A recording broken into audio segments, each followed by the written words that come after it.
Major General Alfred Corpus, the Director for Operations, and the Honor Guard Commander, Police Brigadier General Vincent Calanoga, Chief Human Rights Affairs Office.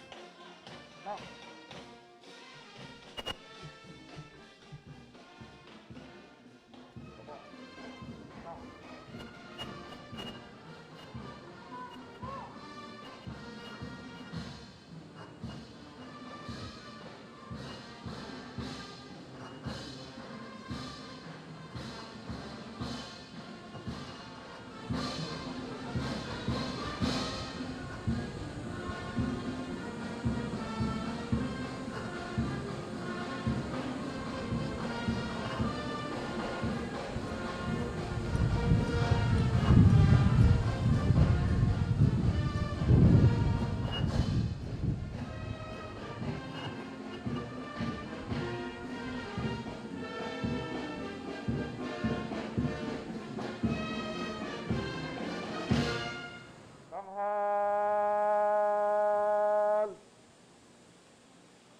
Go! Pinuno, uwi kamay. Na. Baba. Na. Baba. Go!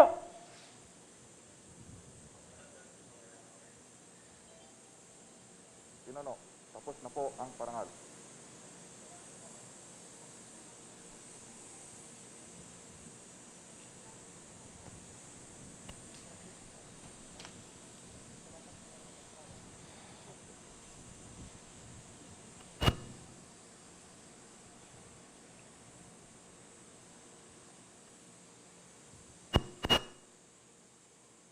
Pagdig sa pahayag, pinapaabot ng ating pinuno, Police General Guillermo Lorenzo Tolentino Eliazar, incoming Chief PNP, ang kanyang taus-pusong pasasalamat sa parangal na ginawad natin sa kanya sa araw na ito.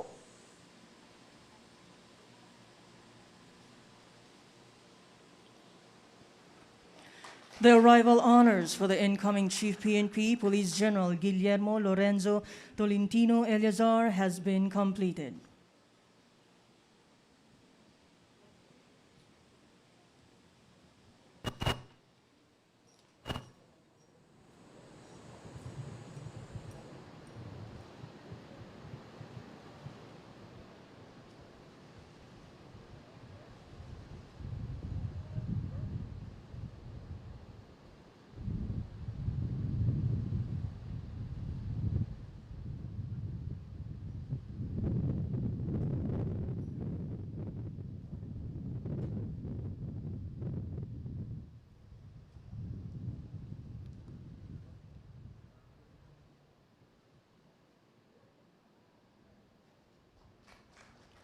Once again, ladies and gentlemen, the incoming Chief PNP Police General Guillermo Lorenzo Eliazar.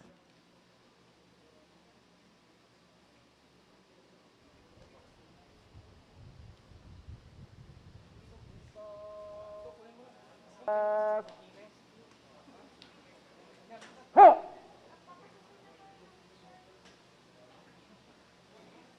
Pinuno, ika. Ho!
way towards the ceremonial area.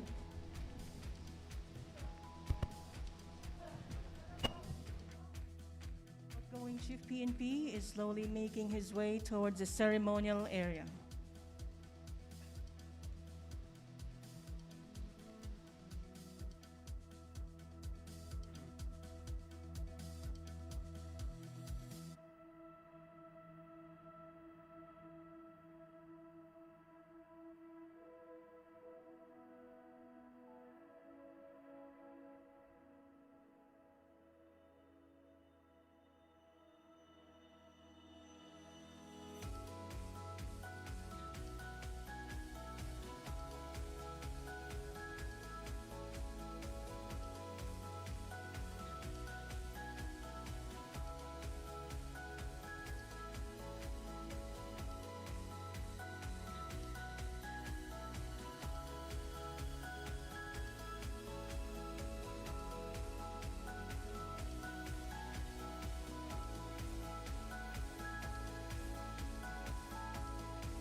Ladies and gentlemen, announcing the arrival of the outgoing Chief PNP, Police General Debol Menoria Sinas. He is being welcomed by the incoming Chief PNP, Police General Guillermo Lorenzo Eleazar, for the arrival honors.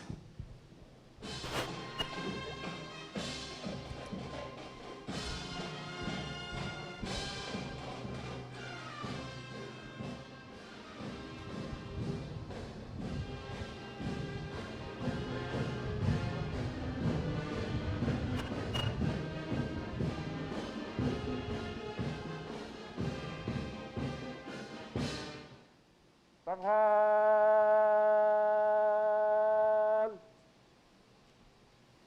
Go! Pinuno, huwag kamay. Na.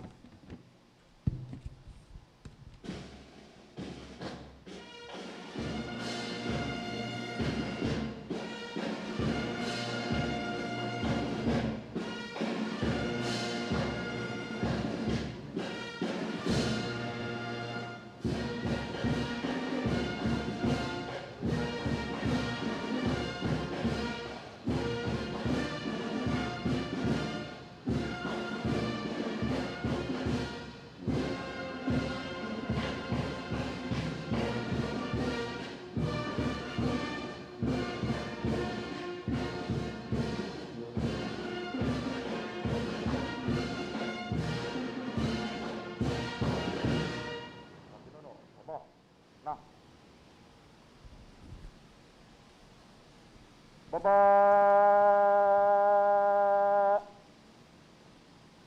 Go!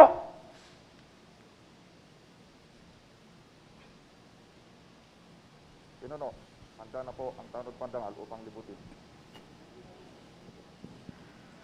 The outgoing Chief PNP will now troop the line.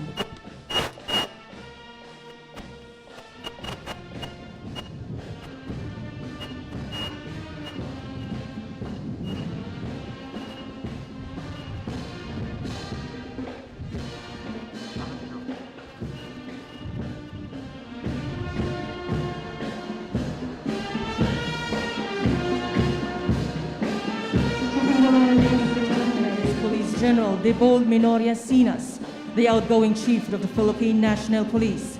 He is being accompanied by the incoming Chief PNP, Police General Guillermo Lorenzo Eleazar, and the Honor Guard Commander, Police Brigadier General Vincent Calanoga, Chief Human Rights Affairs Office. Our honoree hails from Butuan City and a proud member of the PMA Hinirang Class of 87 and a holder of Master in Management at the Philippine Christian University. In 2016, he earned his first star as Secretary, Directorial Staff, and implemented strict measures and set the standards in the discipline system in the PNP. He then assumed as Director for Crime Laboratory and implemented state-of-the-art approaches in 2018. In 2019, he became the Regional Director of NCRPO, and during the pandemic, he ensured the welfare of his men and established quarantine facilities for COVID-19 patients. He assumed as the 25th PNP chief and led the intensified campaign against all forms of criminality. Inspired by the Japanese anime Voltes 5, he adopted teamwork as one organization in accomplishing the PNP's mission. Tanghal!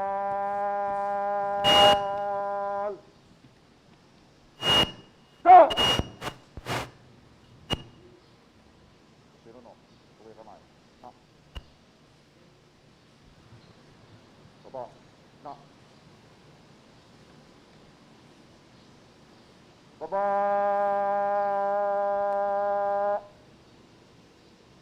Go!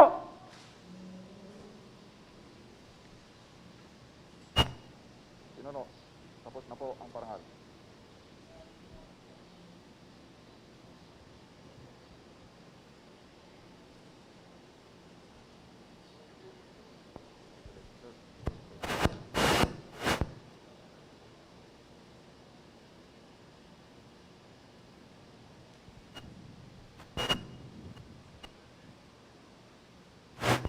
Pakinig sa pahayag. Pinapaabot ng ating pinuno, Police General Debold Menoria Sinas, outgoing Chief PNP, ang kanyang taus-pusong pasasalamat sa parangal na ginawad sa kanya sa araw na ito.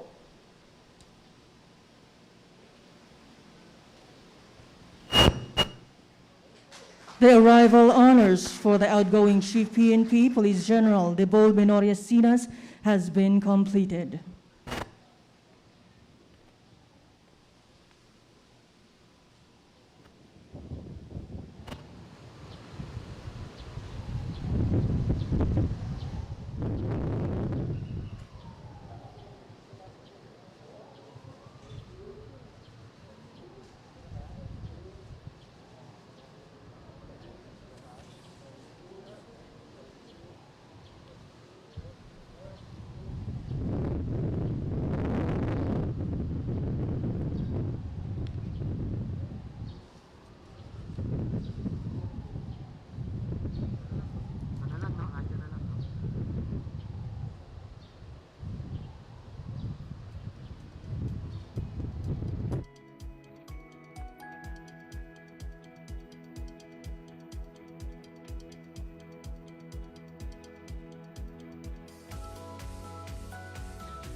Debold Menoria Sinas.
our guest of honor and speakers, Secretary Eduardo Manahan Año, Department of the Interior and Local Government. He's being welcomed by the outgoing Chief PNP, Police General Debold Minoria Sinas.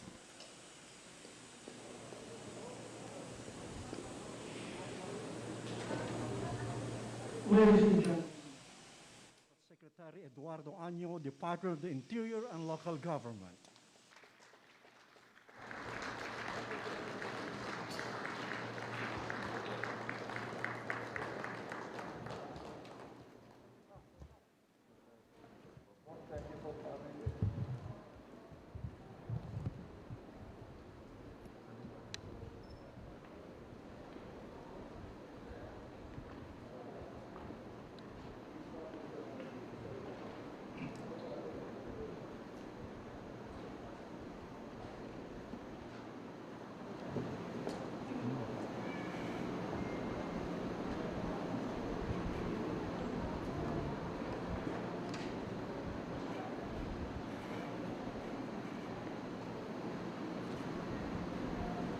Please be seated.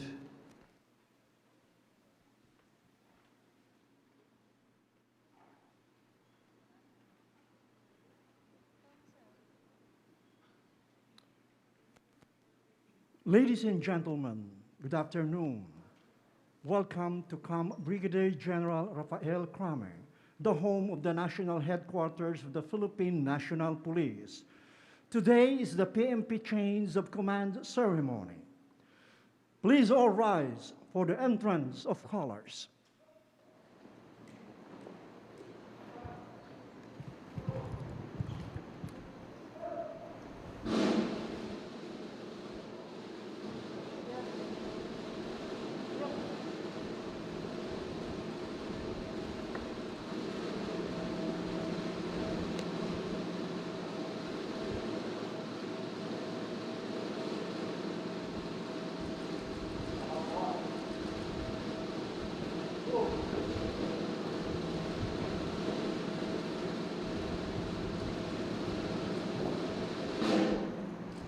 Mga kababayan, ang pambansang awit ng Pilipinas.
Please remain standing for the invocation by Police Brigadier General Jason Ortizo, Director of the PMP Chaplain Service.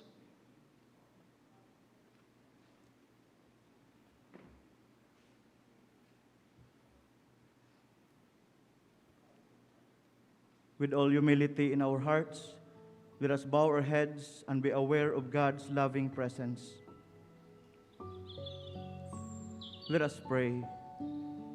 Almighty God, we proclaim your glory for all eternity as we gather today for the change of command ceremony and retirement honors.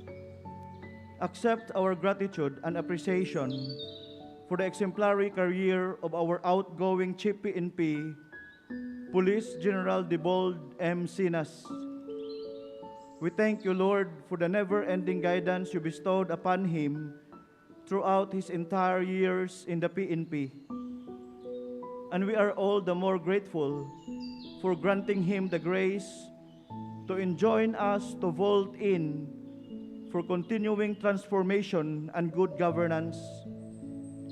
May you sustain him with the abundance of your blessings as he now relinquishes his leadership and retires from the service with his legacy worth saving for.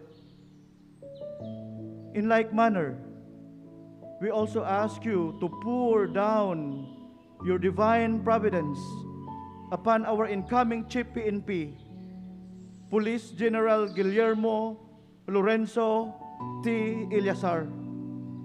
Bestow him, dear Lord, the fortitude to lead and inspire the entire PNP organization to embrace a highly capable, effective, and credible police service.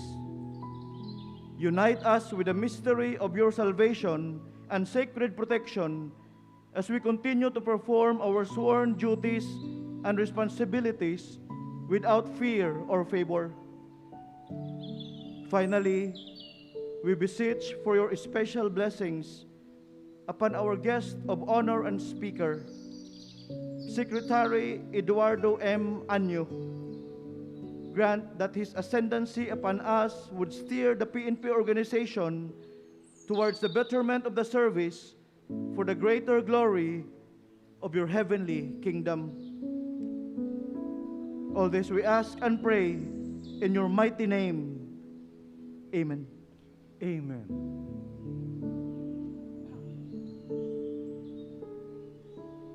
Please be seated. Police Lieutenant General Joselito Veracruz, the Deputy Chief PNP for Operations, will now deliver his welcome remarks.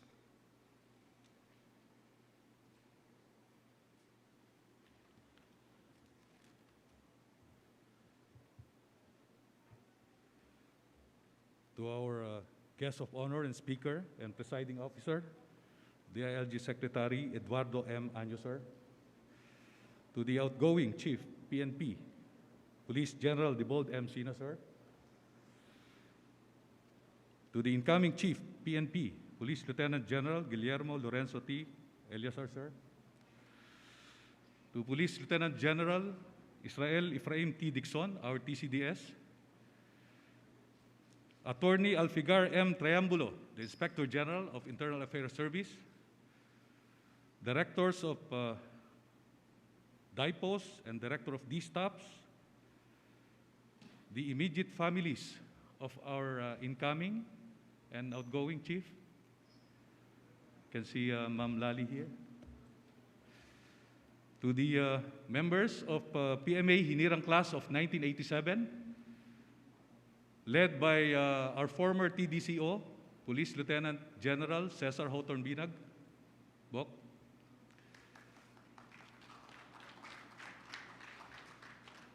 I'd like also to acknowledge our virtual attendees, the deputies and XOs of D staff, personal staff, directors of national support units, regional directors with their command groups and provincial and city directors, the other members of PMA Hinirang Class of 1987 were virtually present, friends from the Diplomatic Corps, friends from the media, other guests, ladies and gentlemen, good afternoon. Today, we are witnessing another milestone in the history of the Philippine National Police as we bid farewell to our outgoing Chief PNP and welcome our 26th PNP chief. In the words of Nelson Mandela, and I quote, "Remember to celebrate milestones as you prepare for the road ahead," unquote. The past year has been greatly challenging as we were faced with uncertainty and difficulty in facing an unseen enemy. Though the COVID-19 pandemic forced the world to a standstill, it is one thing that we, as members of the National Police, cannot afford to do. In this light, our duties and responsibilities as law enforcers and public safety and security officers were brought to fore, as we were required to immediately adapt in order to effectively address the needs of the time, notwithstanding the constant threat of criminality and lawlessness. Being at the helm of the PNP at this pivotal moment is not easy. Nevertheless, Police General Debold M. Sinas was able to handle the demands and responsibilities that is part and parcel of the position as the father of the National Police. To my mista, your valuable service and unwavering commitment in running the affairs of the PNP, even at the risk of your own health, has been truly commendable. Now, we can only wish you the best as you embark on a new chapter of your life. A life after more than 3 decades of uniform service may take some getting used to, but I believe that whatever you choose to do afterwards, you can make the most of it. Now, from one pride of Hinirang to another, let me take this opportunity to congratulate our incoming Chief PNP, Lieutenant General Guillermo Lorenzo T. Eleazar. It is not an exaggeration to say that you are indeed a worthy successor to Police General Sinas, as you have proven time and again your mettle and capability in any task or designation that you are given. As we continue to face the threats of COVID-19, criminality, illegal drugs, terrorism, and corruption, among others, rest assured of the full support and cooperation of the more than 200,000 strong PNP nationwide. Mista, I'm confident that your leadership will serve as a beacon of hope in this most uncertain time and further motivate our men and women to do their job to the best of their abilities. The fulfillment of our sworn duty to serve and protect remains our utmost priority. The foundation has been laid for our incoming Chief PNP, and with unity as the backbone of Police General Sinas' leadership, it is now time for General Eleazar to carve his niche as we continue to come together and ensure the success of our plans and programs. To everyone here today, it is my honor to welcome you all in this momentous event.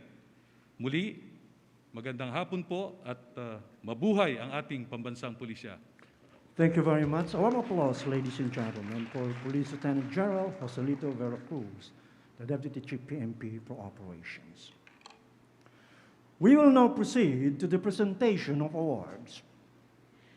Awards and decorations are recognition of the accomplishment while in the police service and display the highlight of his career. May we request Police General Debold Sinas to rise and move forward. May we also request Ms.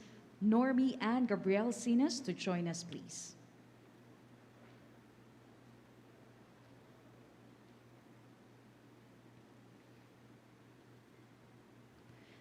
To present the award is Secretary Eduardo Año, DILG, together with the incoming Chief PNP, Police Lieutenant General Guillermo Lorenzo Eleazar.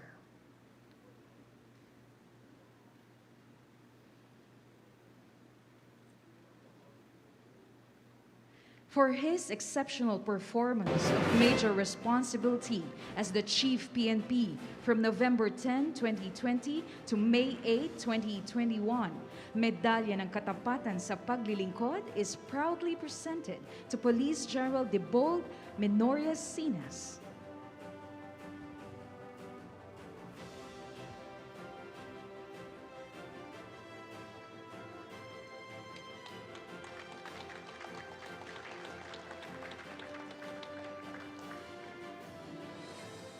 And also a plaque is presented.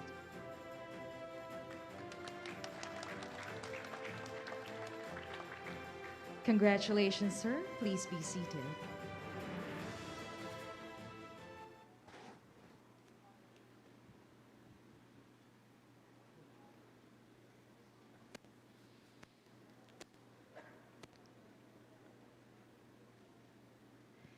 The Director for Personnel and Records Management, Police Major General Ferdinand Daway, will now read the termination and designation orders.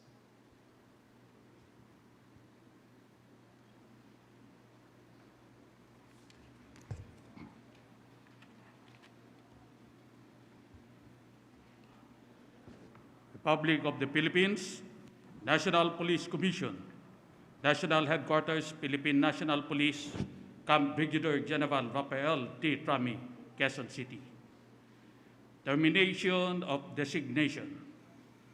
Pursuant to General Orders Number NHQ-GO-TDS 2021-992, National Headquarters, Philippine National Police, dated May 6, 2021, the designation of Police General Debold Minoyas Sinas, ODAS 76540, as the Chief Philippine National Police is terminated effective May 8, 2021.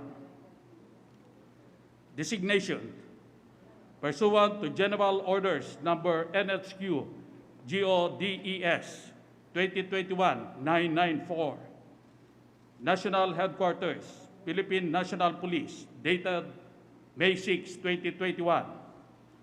Police General Guillermo Lorenzo Tolentino Eliazar, ODAS 00947, is designated as the Chief Philippine National Police effective May 8, 2021.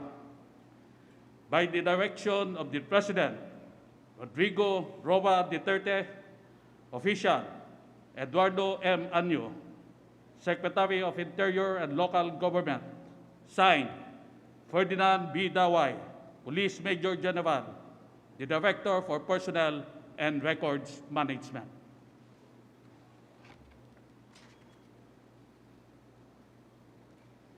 The outgoing Chief PNP, Police General Debold Sinas, will deliver his remarks, then reads and signs the order for his relinquishment of command.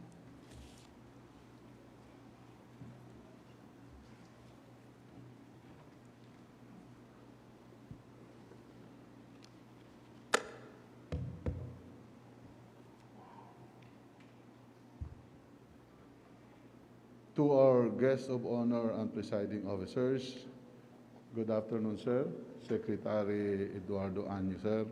To other guests present here at the multipurpose hall, Camp Crame, and to other guests and PNP personnel and officers joining us in the Zoom, good afternoon to all.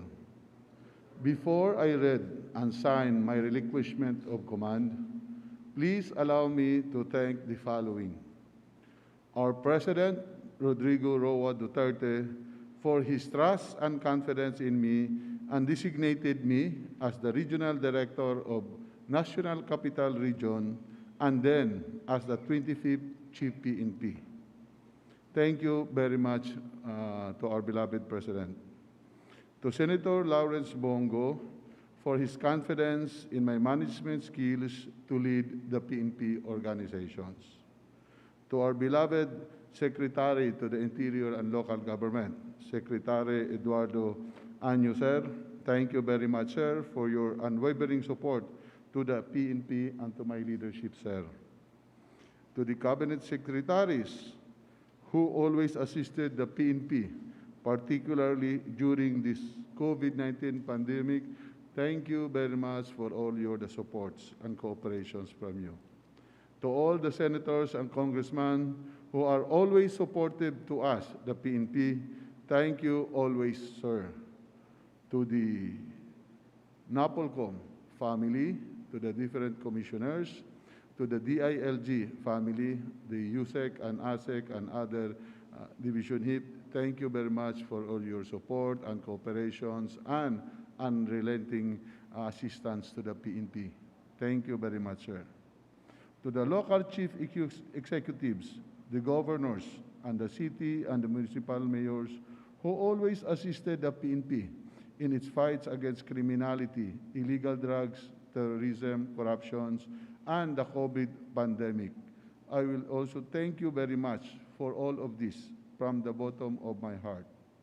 To the other law enforcement agencies of the government, especially our partners, the Armed Forces of the Philippines, the PDEA, the Bureau of Fire Protections, the Bureau of Jail Management and Protections, the National Bureau of Investigation, and all others.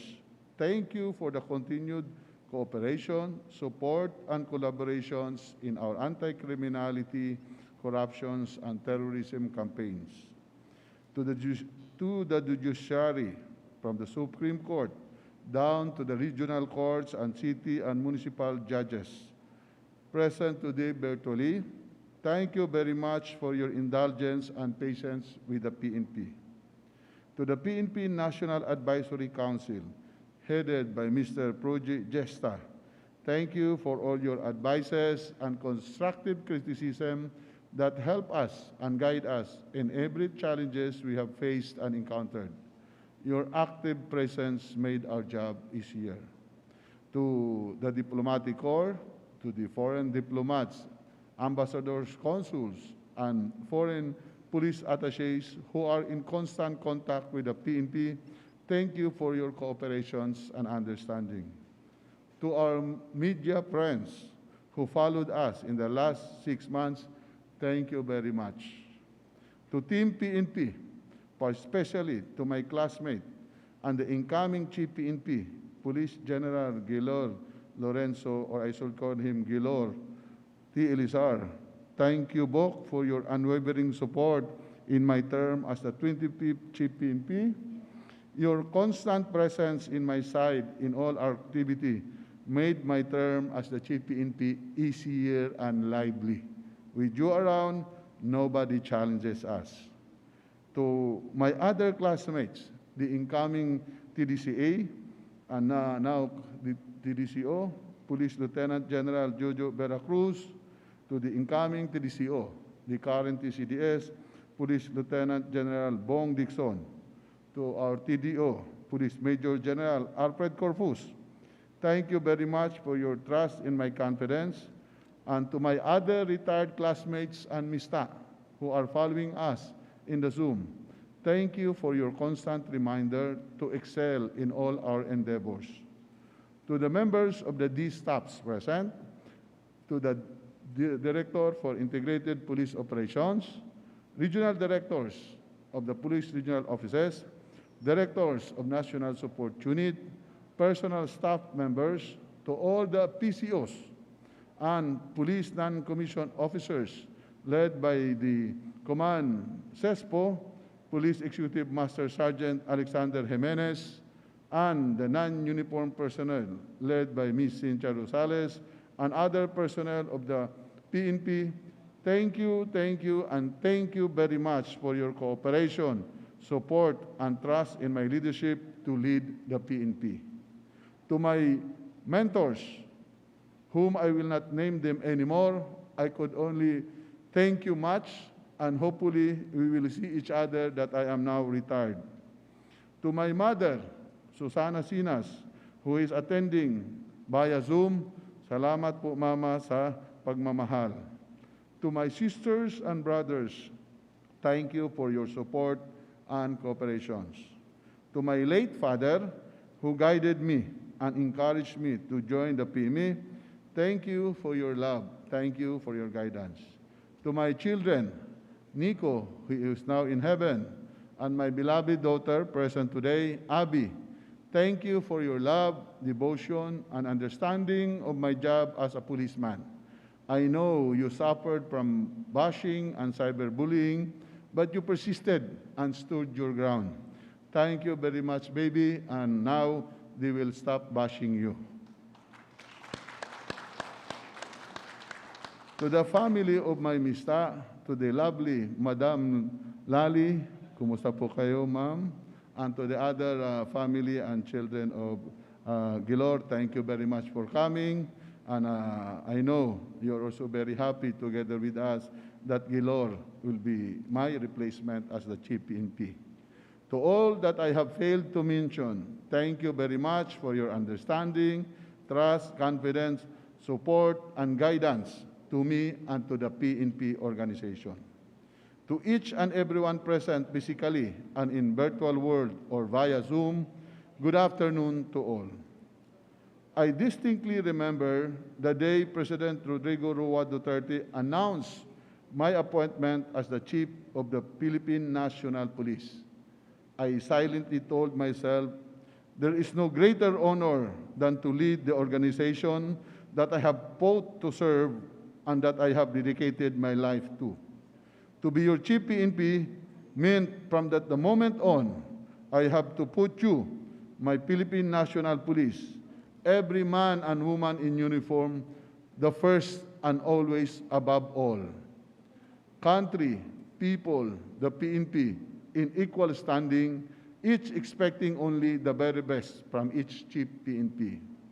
6 months was all I had, but I knew then that it was more than enough time for all that I swore to accomplish.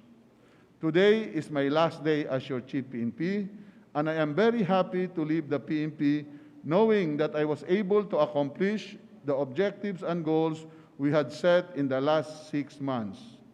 During my watch as your Chief PNP, you made things easier for me to fulfill my missions, for I am privileged and blessed to have worked with people who share the same level of passion and dedication for work as with me. Together, we took the responsibility to look after the welfare of each other, especially during this pandemic, and has kept spirits high, motivated, and inspired to perform our sworn duty to the best of our abilities. I will not anymore mention the various accomplishments we had in our various campaigns against criminality, especially illegal drugs, corruption, terrorism, and the PNP internal cleansing, since all of them had been reported, published, and announced in the tri-media and on different social media platforms for the information and the appreciation of the public and the Filipino people. To be Chief PNP at a time when the world is facing the challenges of unprecedented COVID-19 pandemic is far from easy. Criminality stood side by side with health and safety, and we are expected to put both on top of every priority list there is. Our duty is to protect our people, not only from the enemies that we are trained to battle against, but also from the unseen forces that threaten their very lives. We lost 59 men and women against the onslaught of COVID-19. We have lost more lives on the battlefield as we implement our anti-criminality, terrorism, corruption, and internal cleansing campaigns. It is therefore fitting, as I mentioned, what we have accomplished as one Philippine National Police, that we also pay tribute to those who fought with us, not standing the risk as they put their lives on the line either in the battlefield or against COVID-19, all in the name of service and sacrifices. Ladies and gentlemen, as your Chief PNP, I live by the values of leadership by example, loyalty to country and cause, and love of God. I leave the Philippine National Police knowing the difficulties we will face to address the different challenges we met along the way. We faced the problems. We have embraced the seemingly impossible, confident that a united PNP could rise above past shortcomings and failures. We have accomplished our mandated task and mission, not for the sake of leaving a legacy, but for the purpose of building a PNP that is founded by a leadership by example and loyalty to one another, and foremost, love of God. It's never about me. It's never about the Chief PNP, but at all times for the organization we serve, a Philippine National Police that you and I could be proud of. We are ahead in the war against criminality, especially in illegal drugs, because our men on the ground have regained the trust of the communities and get invaluable information from ordinary citizens whose only desire is to help the PNP and get rid of criminals on their neighborhood. We are holding wanted criminals accountable after years in hiding because our policemen are reinvigorated by the support that we generously provided them. We are unafraid to cleanse our ranks because we know that the good amongst us will always outnumber those who do wrong. We are winning the fight against the CNN because we are showing rebel returnees that the PNP is founded on social justice, equity, and yes, empathy. We are steps ahead, making substantial and meaningful inroads because we have chosen this path of committed unity. There is no way but up for a PNP that is determined to soar high. On a personal note, let me leave you with a story of a boy who used to go to his neighbor's house just to watch his favorite anime Voltes 5. A boy who has so little in life, but who never let poverty stop him from having his biggest and boldest dream. I was that boy who never let the impossible stop me, and Voltes 5 will always be a part of who I am, not for the triviality, but for the reminder that it serves me. You see, the bold Minoria Sinas is and will forever be a humble policeman who served his country with honor, dignity, and integrity. Ladies and gentlemen, as I relinquish my command and responsibility to the new leadership, I hope that the Team PNP will continue to bolt in as one united and stronger force that can make a difference in the lives of Filipino people all over the country. Congratulations to our incoming new Chief PNP, my Mista, Police Lieutenant, or say Police General Gilor Elizar.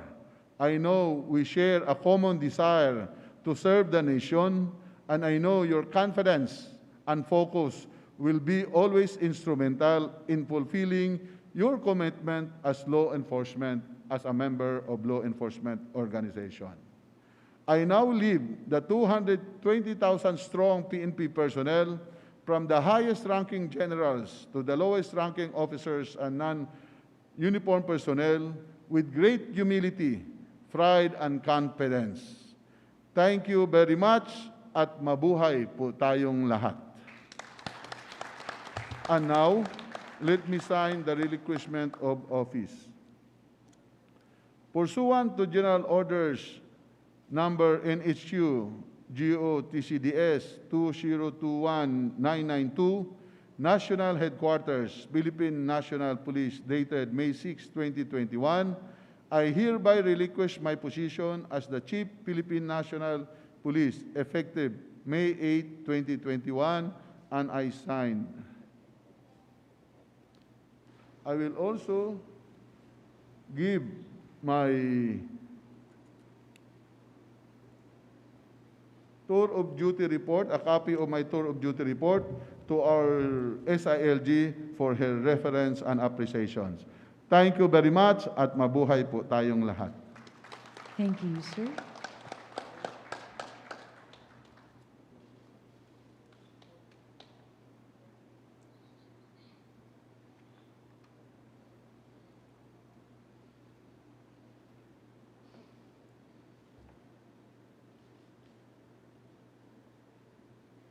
The incoming Chief PNP, Police Lieutenant General Guillermo Lorenzo Elizar, will now read and sign the order for his assumption of command.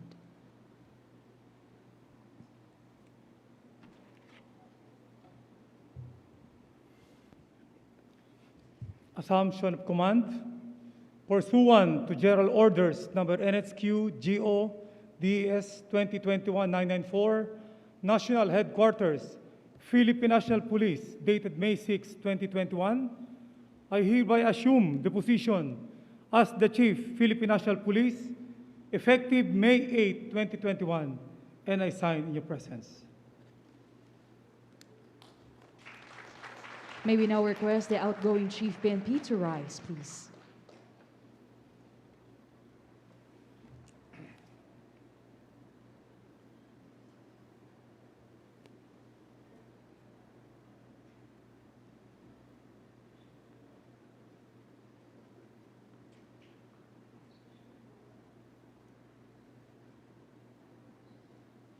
We shall now witness the handing over of the command symbol to be presided by the Secretary Eduardo Año, Department of Interior and Local Government. The saber represents power and authority over the 220,000 members of the Philippine National Police.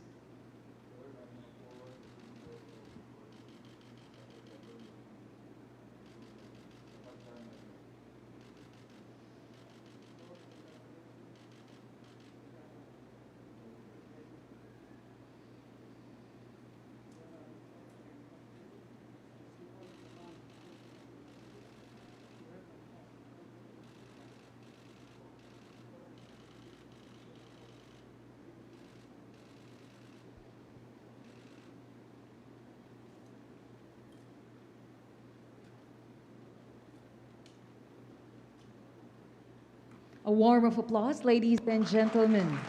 Congratulations. Please be seated.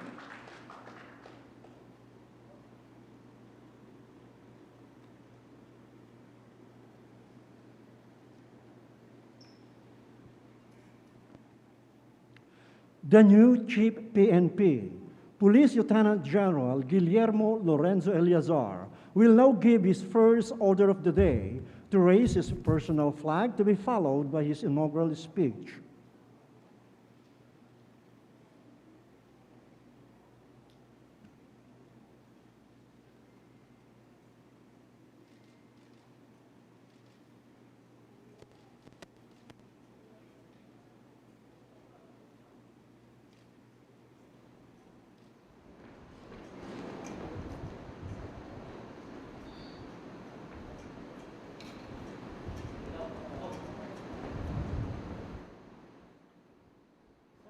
Please raise my personal flag.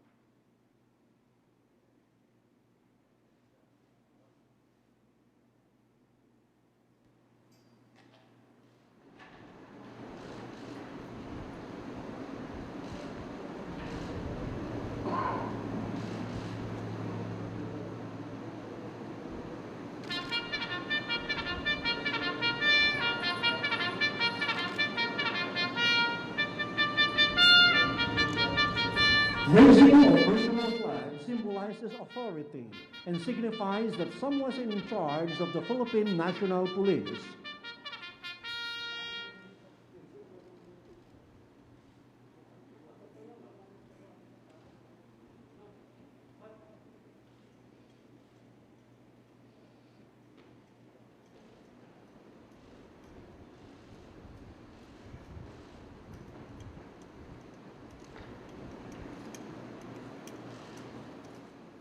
The 26th Chief PNP for his inaugural speech, to be followed by his introduction to the guest of honor and speaker.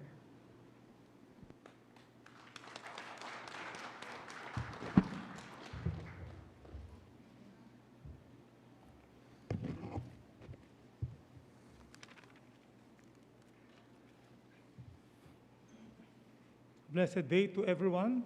Thank you for joining me in this momentous occasion as I embark on this important journey of my career. To our President, Mayor Rodrigo Roa Duterte, presented by our Interior Secretary, Eduardo M. Año, our guest of honor speaker, sir. To the members of the executive, legislative, and judicial branches of the government, to the NAPOLCOM commissioners and heads or representatives of different government agencies, to my mista, the outgoing PNP Chief, Police General Debold Sinas, Bok, thank you.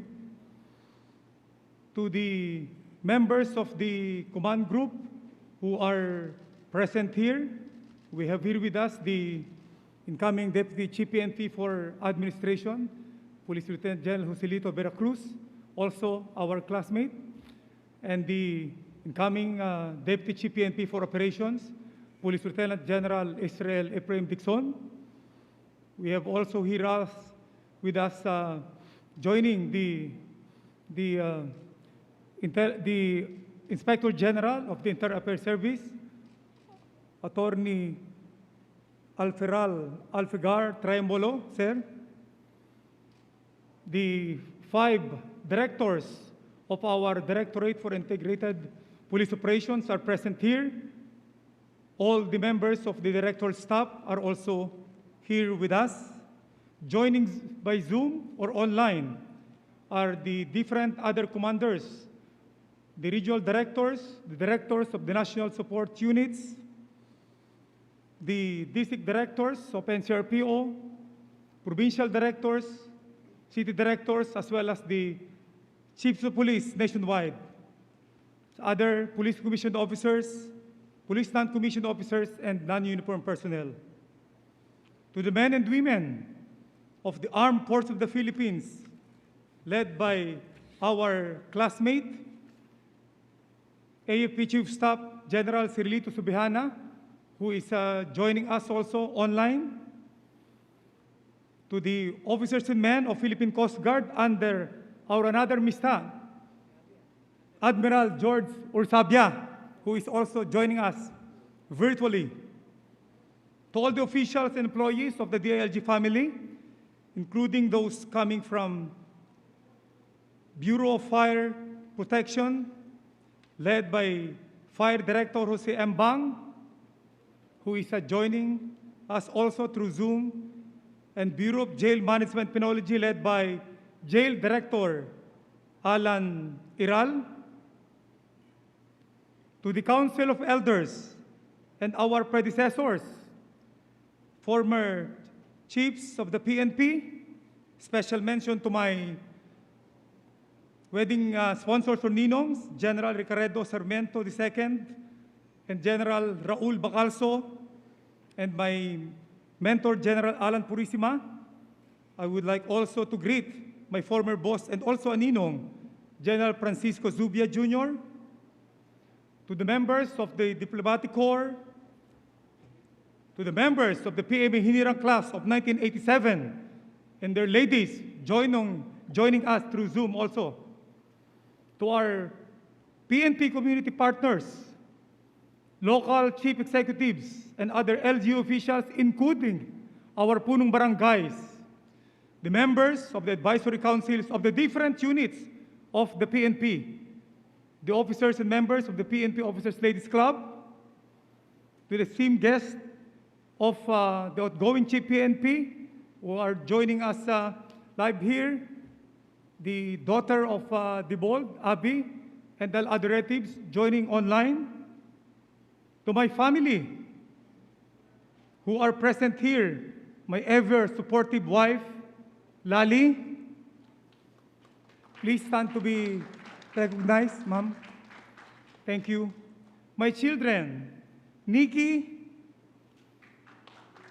Julia, and Victor. Yung pong dalawa na yun is ngayon lang nakaalis ng bahay mula nung magkaroon ng pandemya. And to my son, Mark, who I believe is joining us virtually as he currently has his hospital duty as an intern doctor. Mark, at the Philippine General Hospital. And to my mother-in-law, Juliet, please stand to be recognized, Mama.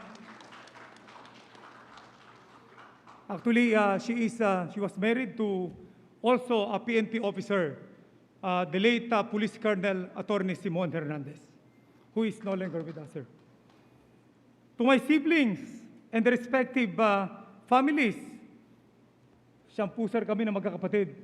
So, we have here with us Ate Judy ang panganay at kasama niya si Kuya Greg. Nasa New York. Nasa New York po sila, New York, USA. And nakita po naman natin ay si Ate Imbek Amon, together with her husband, Engineer Jerome Amon, who's joining us also through Zoom. To Ate Bayi, married to General Nestor Ochoa, Ambassador Ochoa, and to their family. Their children are also joining us through Zoom. Apat po na magkakapatid na sunod-sunod dyan ng mga babae. And then 5 kaming sunod-sunod. Ang panganay sa mga lalaki ay ang si Kuya Carlo Eliazar. Teka muna pa, buti lang hindi naintindihan kasi foreigner po yung asawa. Bago malampasan, si Ate Mina na nasa Florida ngayon, kasama si Kuya Robert Doublemeyer at ang kanilang mga anak. Salamat, Ate Mina, for joining us from Florida. Thank you. And to my brothers, the eldest of which is Mayor Carlo Eliazar, the Municipal Town Mayor of Tagkawayan, Quezon, with his wife Rachel at ang kanilang mga anak. So nasa Tagkawayan po sila, and I believe that they're joining us also by Zoom. With Mayor Carlo, sa kanyang kanan naman, isang kapatid namin na si Bicoy, Victoria Eliazar, kasama rin niya. Nasa kaliwa niya naman noon, ang kanyang may bahay na si Rachel. Pagkatapos po ni Bicoy, ako na yon. At ang next naman, isang kapatid ko rin na si Louie Eliazar, married to Paz, who are joining also. Ayun, nagpapabakuna. Yata. Well, I believe that his wife is scheduled for vaccination today. And to our youngest brother, the parish priest of Tagkawayan, Quezon, he is here with us, Father Richard Eliazar. Please stand up to be recognized. Sir, I would like to greet also all other relatives of mine and Lali, whom we invited through Zoom and through Facebook Live. Maraming salamat sa inyo lahat. Gusto ko pa rin batiin ang lahat po ng aking kababayan sa Tagkawayan, Quezon, who are watching through Zoom and ayun pala, Facebook Live. Yung kanina mga kababayan ko pala yung naandun po na nakita natin kanina. To my elementary and high school classmates in Tagkawayan, Quezon, palakpakan po natin sila. To the brethren of Free and Accepted Masons of the Philippines, especially the members of Labong Lads number 59, palakpakan natin sila. To the nobility of Mabuhay Shrine Temple, especially those coming from Saigon Shrine Club. To our friends from the media, from the National Press Club, headed by President Paul Gutierrez, down to all other press clubs and media organizations. Hindi natin babanggitin yung kanilang mga presidents. Palapakan natin, members of the media. To those who are physically here and those joining virtually but were not mentioned, at sa ating sambayan ng Pilipino, isang magandang hapon po para sa ating lahat. And thank you very much for joining us here today sa isang mahalagang yugto ng aking buhay at kasaysayan ng aking pinamamahal na Philippine National Police. Let me start by telling you the story of Racy Joy Alejandrino, a girl from a poor family but with a dream of becoming a proud member of the Philippine National Police. Siya po yung isang anak ng maglulukad, kung alam niyo po yun ang niyog, sa lalawigan ng Quezon. Kahit college graduate, tiniis niya na mamasukan bilang tagalinis ng tagahugas ng plato at tagalinis ng sahig upang makaipon ng pera na gagamitin niya sa araw-araw na paggastos para matupad ang kanyang pangarap. At dahil sa kanyang dedikasyon at angking galing, pulis na siya ngayon. At alam niyo ba kung ano ang kanyang binanggit pagkatapos ng kanyang oath-taking? Naandito na ako, natupad na ang pangarap ko. Bakit pa ako lilihis ng landas? Just imagine, of all policemen have the same mentality. the same love for our organization, the same passion to serve and protect the Filipino people. Unfortunately, in my 30-year career in the Philippine National Police, I have become aware of how the likes of Racy Joy Alejandrino would be eased out in favor of those who have strong backers or padrinos. I was informed on how some of these policemen who entered our organization underperformed and even disgraced our beloved PNP. Naging kalakaran na kasi na kung papasok ka ng PNP, kailangan may kilala ka. Otherwise, baka maislas ka or hindi mapili. So sa recruitment pa lang, nagkakaroon na ng korupsyon. Pati sa neuropsychiatric test natin or NP test, minsan napapalustan pa or maaring napalustan pa. Yan tuloy, may mga pulis na nagpapakamatay, may pulis na pumapatay na walang pakudangan, at meron pang iba na minumulestya ang sariling kamag-anak. This is why when I was given the chance to make a difference as the regional director of NCRPO, I implemented reforms in the recruitment system in 2019 by implementing QR codes or quick response codes for applicants. Walang pangalan, walang mukha, only their qualifications would be the basis for their evaluation. Our Commander-in-Chief, President Rodrigo Roa Duterte, has a marching order to continue the aggressive internal cleansing in the PNP. That is why we will implement QR code system in all the phases of recruitment process nationwide so we can get the best qualified applicants for the PNP. Walang palakasan, only the best for the PNP, only the best for the Filipino people. Ngayon pa lang, humingi na ako ng pasensya at paminhin sa mga gustong makiusap, sa mga kasamahan natin sa PNP, sa mga retired senior police officers, sa aking mga kamag-anak at mga kaibigan. Pasensyahan na po, tatablahin ko kayo. Subalit ang kagandahan at sinusuguro ko sa inyo, kung qualified ang aplikante nyo, hindi dapat mangamba dahil parehas ang laban na sila ay may islas. At para sa mga aplikante, di nyo na kailangang maghanap ng padrino at gumastos. And this will benefit our organization and the people in the whole, in the long run. We have started this recruitment, we have started this improvement, and we will continue doing so. If it requires years or decades to completely produce police officers based on pure qualification, so be it. Ang mahalaga ay sinisimulan natin.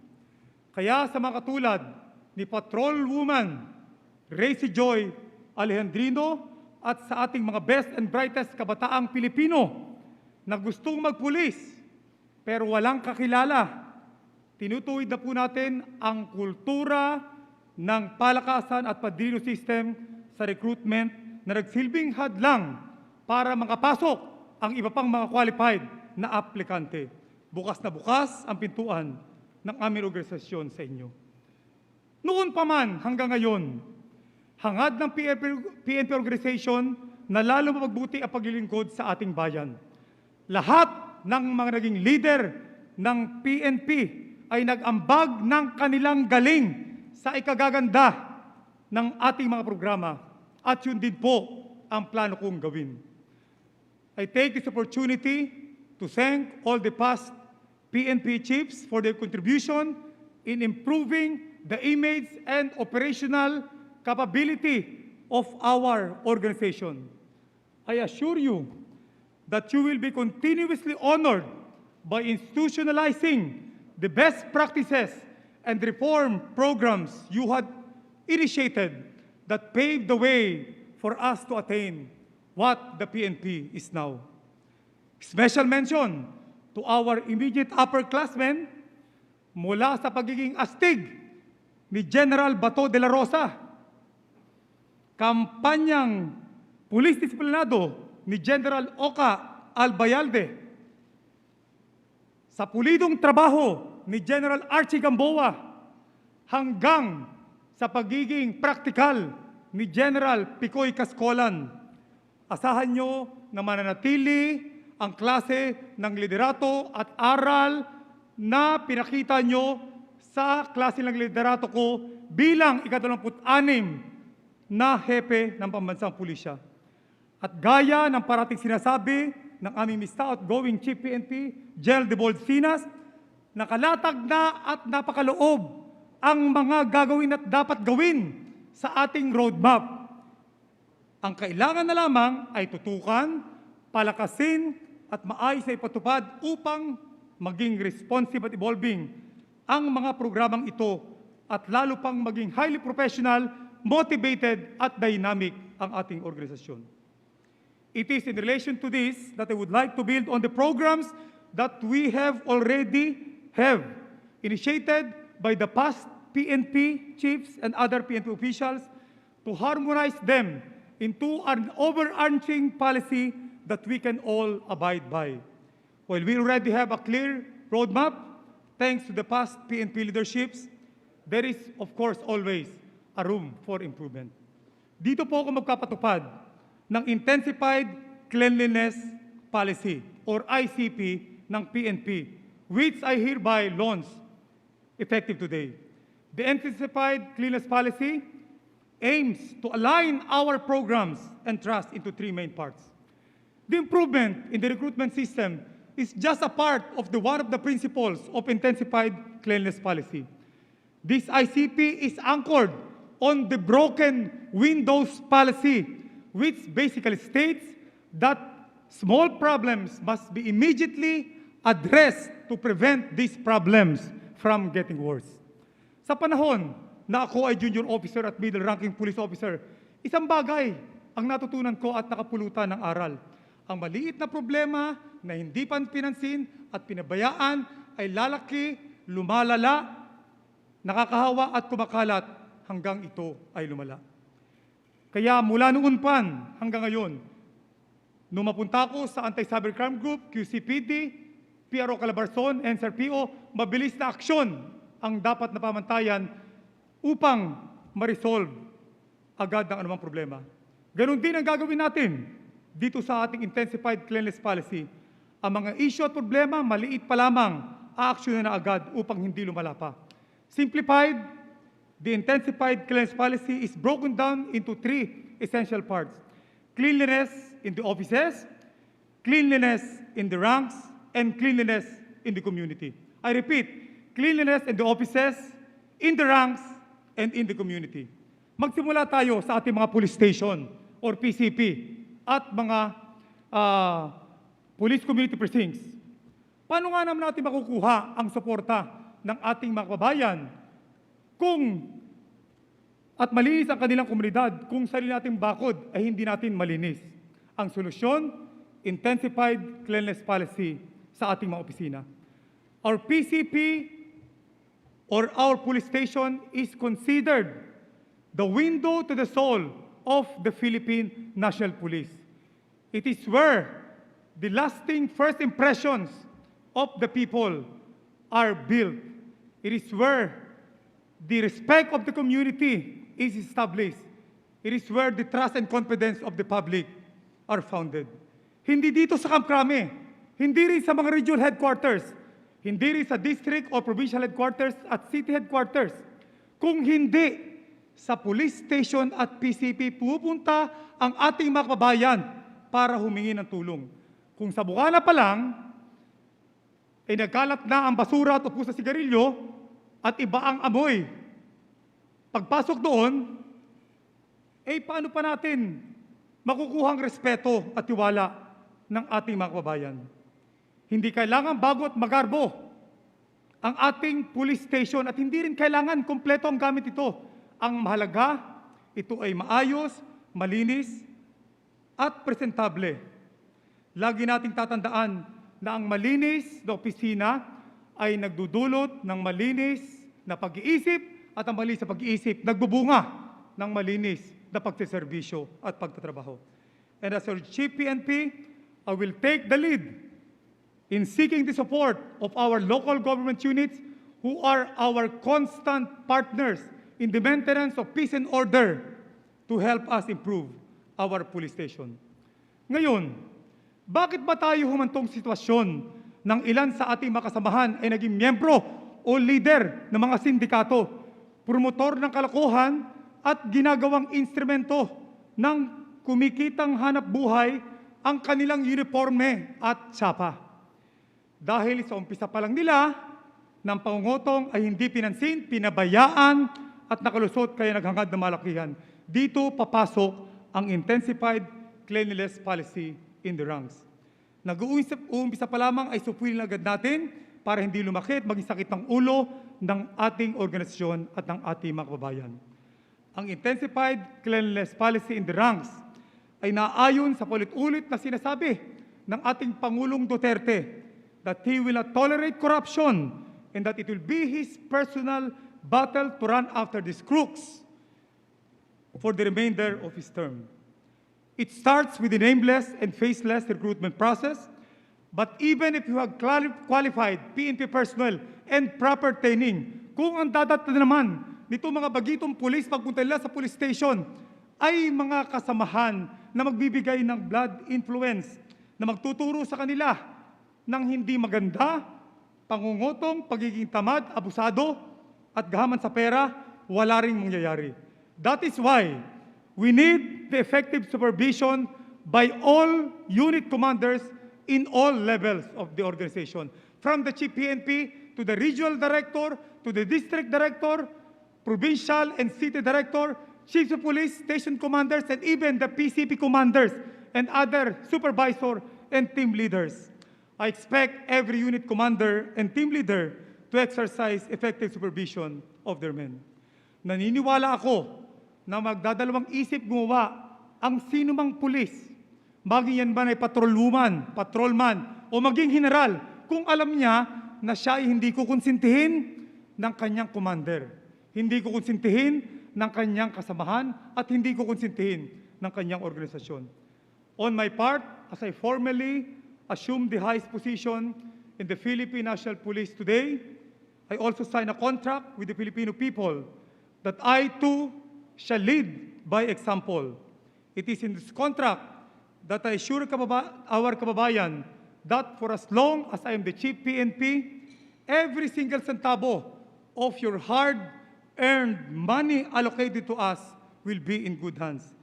To rephrase the quote from patrolwoman Racy Joy Alejandrino, nakamit ko na ang isang pambihirang pangarap o ilusyon ng bawat pulis, ang maging Chief PNP.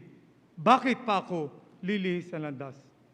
Over the years, our past PNP chiefs have had their own battles against kalawag policemen, kasama ng mga estratehiya na nagpapatunay ng patuloy na kampanya laban sa mga bugok at tiwaling pulis. This is also the reason why we have an existing policy on different levels of internal cleansing anchored on the three principles of preventive, punitive, and reformative action plans. Preventive para hindi nasububok pa mga pulis sa gumawa ng kalokohan sa pamamagitan ng mga nailatag na mga problema na magsisimula sa maayos na recruitment. Punitive para sa mga bulok na wala ng dahilan para magsuot ng uniforme at ng tsapa. Our organization has gone through a lot of pains and serious challenges over the years. We have been called so many names, from police patola to cotton cups, all because of the few bad eggs who have been compromising the integrity and nobility of our profession. Kaya sa mga natitirang hoodlum in police uniforms, sisiguraduhin ko sa inyo, you will hate me. Hindi ako magdadalawang isip na magtanggal ng mga tiwaling pulis dahil sa laki ng sweldo na binibigay sa atin ng ating gobyerno at benepisyo, sigurado ako na maraming gustong pumalit sa inyo. At reformative action ang gagawin natin para maisalba ang ating mga pulis na pwede pang isalba. As I take the role of the father of our organization, it reminds me of a story in the Bible of how a father properly dealt with his prodigal son. We will give second chance sa mga naligaw na landas, but this will be limited to those who have committed minor infraction. Mula sa paglilinis ng ating mga opisina at ng ating hanay, tayo pupunta sa paglilinis ng ating komunidad laban sa krimen at mamaratili ang peace and order sa pamamagitan ng ating intensified cleanliness policy in the community.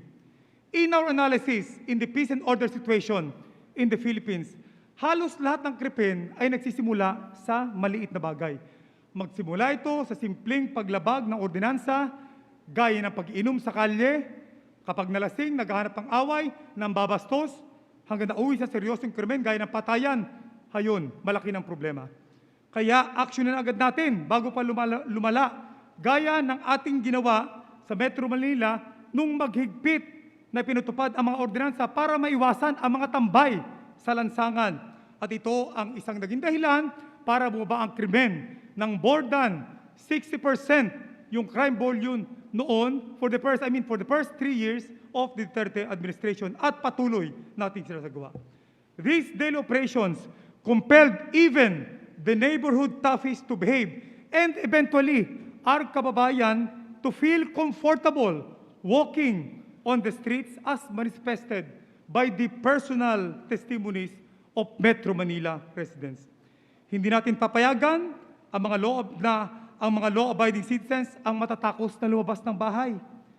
Sa pakipagtulangan at mahigpit na pakipag-ugnayan sa barangay, itatama natin ang kamaliang ito at sa halip, ang mga lasenggo, ang mga adik at mga nagsisiga-sigaan sa kalsada at mga kanto ang dapat matakot at mapersang magbago. Therefore, starting today, I expect police commanders, especially in cities and other urban areas with high crime rate, to step up the campaign in enforcing similar ordinances and other related laws in violation or for against all forms of criminality as part of our crime prevention measures. But your PNP cannot do it alone. We need the involvement of the public in order to achieve our common goal of genuine peace and order in every street and in every community. It is in regard that I announced the activation of an improved complaint referral system kung saan through our official hotlines, email address, and Facebook account, ang sumbong nyo at reklamo ay mabilis nating tutugunan. I assure our kababayans that once you report your concern, it is considered as a direct order from me as the Chief PNP to concerned police stations and units to respond and give immediate actions. Sumbong mo, action ko. Minsan, meron ako isang kaibigan na pagkatapos ko matulungan through referral of his concern in a police station, nagpasalamat sa akin at nagsabi, swerte ko at may kilala akong senior officer. Paano na lang kung wala? That is the wrong notion that we would like to correct. Your valid concern referred to our police station should be as good as those referred to me or the senior officers personally. It is also under the principle of integrated cleanliness policy in the community that our aggressive campaign against illegal drugs will be anchored. While we continue to run after the high-value targets, we will enhance our collaboration with concerned agencies, particularly the LGUs and PDEA, with the support of the people as part of the whole of the community approach, because at the end of the day, our campaign against illegal drugs will be measured on the barangays and the communities that we have cleared of illegal drugs. Nung mga unang ating operasyon, ako ay District Director ng QCPD, inumpisahan natin ang clustering system kung saan hinahati-hati natin ang isang barangay into clusters. Clustering is like creating barangays within a barangay. Ang isang cluster ay maaari isang purok, isang sitio, isang subdivision, condo building, or mga kumpul ng kabahayan, depende sa assessment, ng Barangay Anti-Drug Abuse Council or BADAC. Mas pinaliit ang lugar, mas madali ang pag-monitor ng mga addict at pusher sa kanya-kanyang area. At mas maraming cluster sa isang barangay, mas mabuti.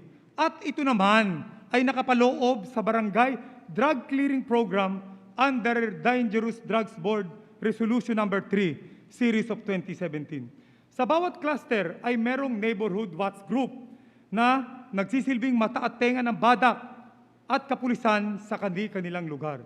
Sa tamang interbensyon, kasama na rin ang house visitation, pati na rin ang community or facility rehabilitation para sa mga drug dependents, and then eventual integration sa komunidad, pati na rin yung police operation natin para sa mga matitigas ang ulo, magiging epektibo ang implementasyon ng programang ito. Believe me, na napakagaan sa pakiramdam habang unti-unting nawawalis ang illegal na droga sa bawat cluster hanggang sa isang barangay ay ma-declare na drug cleared. At kung gaano kasarap sa pakiramdam ang pasasalamat ng mismo mga residente sa tagumpay na ito. Ito ang tunay na diwa ng Police Community Relations, kasabay ng ating police operations na dapat nating gawin sa buong bansa. Kaya inaasahan ko na ang bawat membro ng kapulisan na maging PCR, policeman, and policewoman as we implement clustering system nationwide. Another area where we can pursue the intensified cleanliness policy in the community is by eradicating the remnants of insurgency and terrorism. Noong July of 2019, pare-pareho tayo nagalit at nagluksa matapos patayin ang 4 nating kasamahan sa Negros Oriental. At nito lamang, huling Marso, 5 namang mga pulis natin ang namatay sa ambush sa Camarines Norte. Mapapatanong ka na lang, ano ba ang kaibahan nitong mga rebeldeng komunista sa mga Abu Sayyaf, sa ISIS at sa Dola Islamiyah? Bakit ba pati mga inosenteng sibilyan ay kailangan pang madamay? Kailan ba matatapos ito? With more people standing up and with the kind of support and commitment of the President himself, we are in the better position and right timing to do it. Lalo pa natin palalakasin ang ugnayan ng pulis at barangay para maipalam natin sa ating mga kabayan na hindi tayo ang kaaway, sa halip ay kakampi. Our revitalized police sa barangay will complement the NTF-LCAC's Barangay Development Program and will serve as a strong foundation to build trust and confidence of the people in their government. This serves as a commitment to our MISTA, AFP Chief of Staff General Cirilito Soberana, my Delta company mate, that the PNP will be beside you. We will work closely with you in our common goal of ending communist insurgency by clearing barangays from the influence of the CBP, NPA, NDF. The operations of both of our elite forces against the armed component of the NPA will be enforced by lending investigative skills in the legal offensive against the element of the support system where the CPP, NPA, NDF has been drawing strength. The fight against terrorism, like the campaign against insurgency, is a shared responsibility between the government and the community. Hindi pwedeng meron lang tayo dito dahil sa takot o dahil hindi tayo direktang apektado. Kung gusto natin ng kalayaan sa karahasan sa kamay ng komunista at terorista, pagpatuloy nating magtulong-tulong para makamit natin ang katahimikan at asenso. As we go all out to deliver the final blow to end the remnants of communist insurgency and terrorism, we should also start mapping out the best strategy for the new battlefield in the field of law enforcement, cyberspace. Effective law enforcement demands that we in the police force be at least 2 steps ahead of the criminal elements. And effective law enforcement demands that the PNP should be extending its motto of protecting and serving our Filipino people from the streets to the information superhighways. The popularity of digital communication technology, from the old text and call only mobile phones to the new smartphones, has been taken advantage of by the criminal elements to take the opportunity for illegal activities. From scammers and cyberbullies to extortionists and even pedophiles, naging playground na ng mga kriminal itong cyberspace, lalo na ngayong panahon na ito ng pandemic na halos lahat ay online na. Kaya bilang umpisa, maglulunsad tayo ng isang online site na magiging sumbungan at verification ng mga cellphone numbers at accounts sa messaging apps. The people can at least verify from such list whether they have history of fraud. Through the anti-cybercrime group, which I used to head, we will also forge partnership with the public sector, including the private sector, pati na rin po the international and local cyber community to provide a web-based collaboration for this initiative.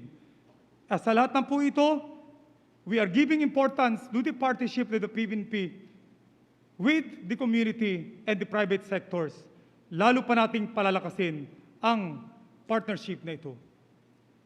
This address would not be complete without mention of the most serious problem that the country is facing right now, the COVID-19 pandemic. Bilang commander ng PNP ASCOT or Adversive Support to COVID Operation Task Force, nakita ko mismo kung gaano katindi ang epekto ng coronavirus sa ating bayan at sa ating kapulisan. Kung saan simula noong kaligitnaan ng Marso, nakita natin halos maubos ang isolation facilities sa Metro Manila at nakita natin ang pagtaas ng mga reports ng ating mga nasasawing mga kababayan at kasama sa serbisyo. Kabilang ang mga kasamahang pulis na naging kaibigan, kasamahang pulis na naging sandigan natin at proteksyon sa mga operasyon at pati na rin kasamahan nating nagdadalang tao. Sa pangunguna ng ating outgoing Chief PNP, General Debold Sinas, agaran natin nilatagan ng solusyon upang maibigay ang karapat-dapat na serbisyong medikal, pati na rin ang pagdadagdag ng mga isolation at treatment facilities para sa ating mga police frontliners. Gusto tayo magpasalamat sa ating outgoing Chief PNP sa kanyang effort para gawin ito. Palakpakan po natin siya. At sa tulong na rin ng ating mga kasamahan dito sa PNP, lalo na sa Camp Crame and other regions. At kasabay nito ang ating pagpupugay sa lahat ng mga miyembro ng ating kapulisan, mga frontliners, lalong-lalo na ang ating mga healthcare workers. COVID-19 has already breached our homes, our offices, and our communities. The fight against this virus must be considered a personal battle of each Filipino.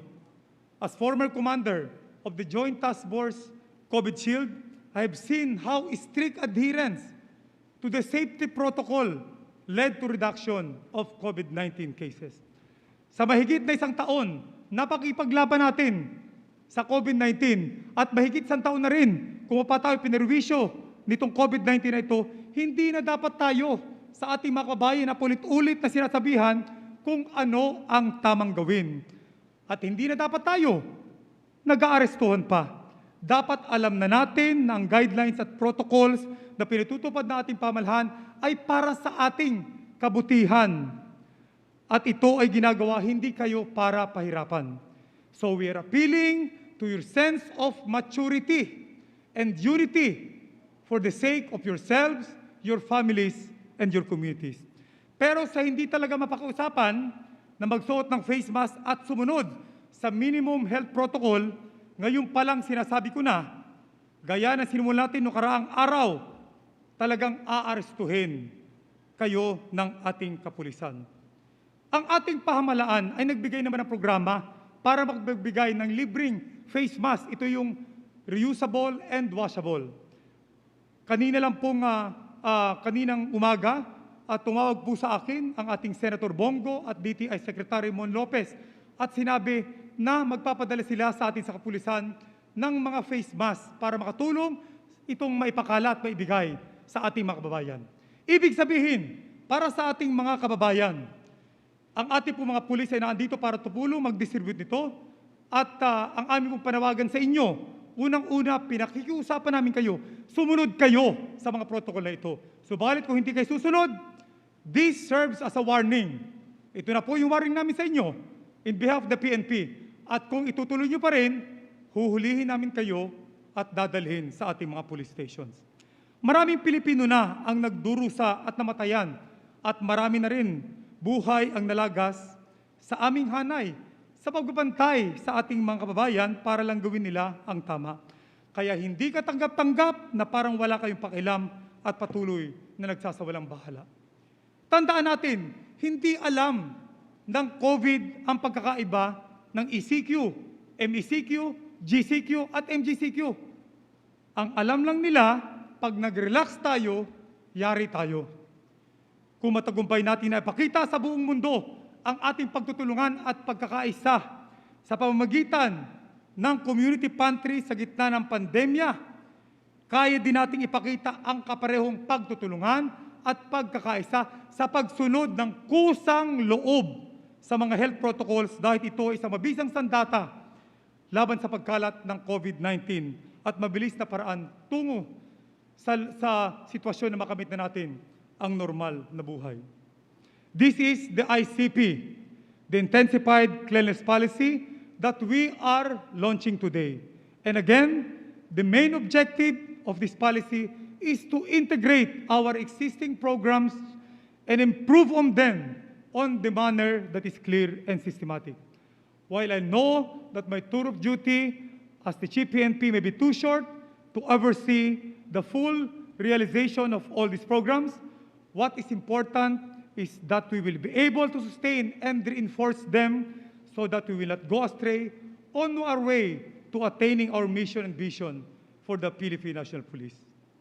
Let me take this moment to express my deepest gratitude to our Commander-in-Chief, President Rodrigo Roa Duterte, for giving me this rare opportunity, the trust and confidence to lead the more than 220,000 strong Philippine National Police. On behalf of the uniformed and non-uniformed personnel of the PNP, I extend my deepest gratitude to you, sir, for bringing back the dignity of our profession through your continuous and unwavering support to our organization. To Secretary of Interior and Local Government, Eduardo Anyo, sir, and all the NAPALCOM commissioners, salamat po sa inyo for always believing in me. Pinasasalamatin ko pa rin po lahat ng ating mga kababayan at sa inyong lahat, mga kaibigan, na tumutulong po sa atin sa Philippine National Police. On a more personal note, I would like to thank my family, especially my wife, Lali, who have supported me all these years. A few days ago, Lali reminded me of how back in 1999, I was then the Chief of Police of San Pedro Municipal Police Station in Laguna. I was invited by the parish priest of San Pedro Apostol Parish Church, Father Luis Kaka Tolentino, to talk to the congregation for several masses on that particular Sunday. My talk was in lieu of the homily. Hindi po nag-homily si Father Kaka. The parish priest asked me instead to talk to the people about the government's campaign against illegal drugs. That was a total of 7 masses for that Sunday. It was then that Lali fully realized how passionate I am about my profession, about my job, about my calling. And every day, I hope to live up to that passion in serving our country as honestly and as devotedly as I could to the very best of my abilities. Sir, kung papayagan niyo, sir, gusto ko lamang lapitan ang aking may bahay para mahawakan at mayakap.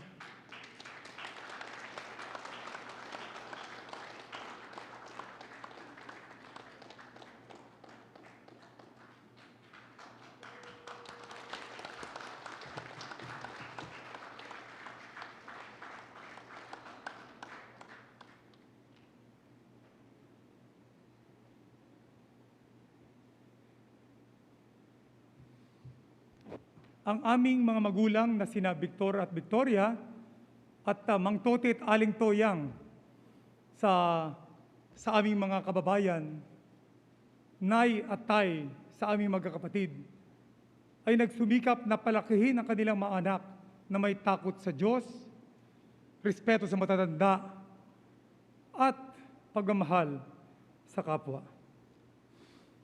My father, a guerrilla war hero in the Japanese occupation, was the one who influenced me in joining the PNP, joining the Philippine Military Academy by teasing me if I can pass the entrance examination. My father passed away in 2017, a year before I was designated as the Regional Director of Police Regional Office 4,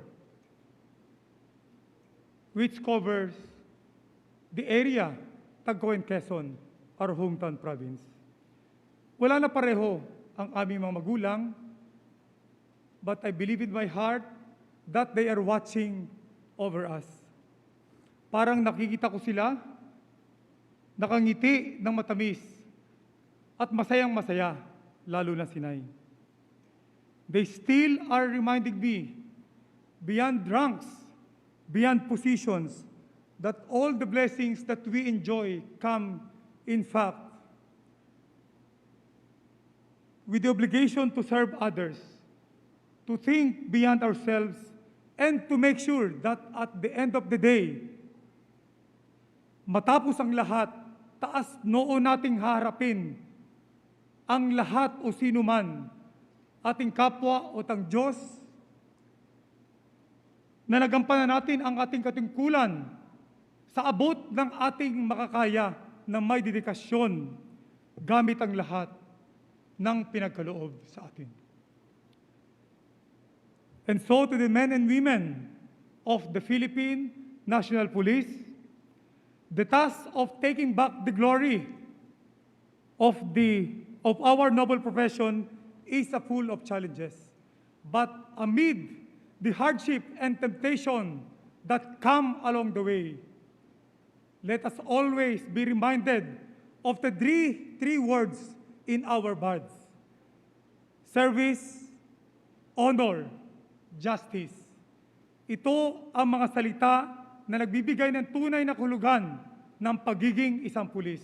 Ito ang mga salita na patuloy nagpapaalala sa atin kung sino tayo bilang mga pulis.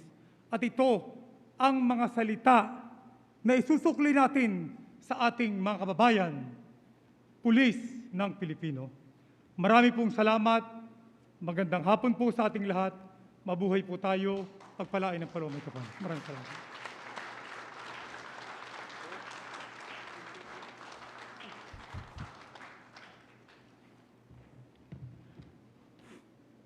Before I introduce our guest of honor speaker, I would like to acknowledge Police Lieutenant General Cesar Binag, who is joining us also with the family. At this point in time, let me introduce to you our guest of honor and speaker, the Secretary of the Interior and Local Government, Secretary Eduardo M. Anyo.